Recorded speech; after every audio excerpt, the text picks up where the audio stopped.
Donc, deuxième vidéo. Cette semaine en mathématiques par petits groupes, nous avons travaillé sur le dénombrement pur. Donc, à partir de 4 jusqu'à 10. Donc, chaque enfant avait sa petite zone de travail. Il choisissait une carte. Donc, il avait à sa disposition des cartes chenilles, des cartes château, des cartes serpent. Donc, il y en avait plusieurs. Donc, il allait chercher une carte. Il s'installait. Il devait dénombrer, enfin compter les cases blanches et ensuite aller dans une autre zone pour chercher des jetons. Donc l'objectif c'était de rapporter exactement le nombre de jetons qu'il fallait.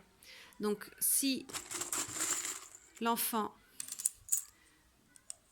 apportait exactement le nombre de jetons, il gagnait un cube. Par contre, si il manquait un jeton, donc il ne pouvait pas gagner de cube, ou aussi il pouvait y avoir des jetons en trop. Donc on a travaillé sur le vocabulaire en même temps, trop et pas assez. Voilà, donc ça c'était l'activité. Une fois qu'il avait fait sa carte, il pouvait recommencer avec une autre carte de son choix. Et ensuite, à la fin, on empilait les petits cubes pour savoir qui avait la plus grande tour.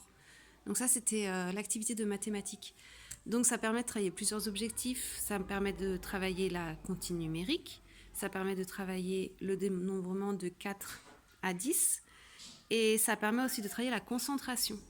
Parce que entre le moment où il compte les cases et entre le moment où il va chercher les jetons, il faut que l'enfant se souvienne de combien il doit prendre de jetons.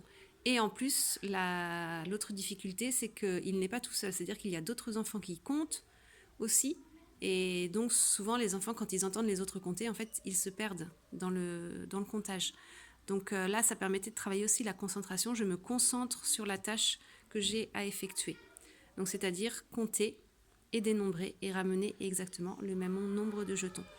Donc ça, c'est une activité que vous pouvez faire à la maison avec votre enfant. Voilà.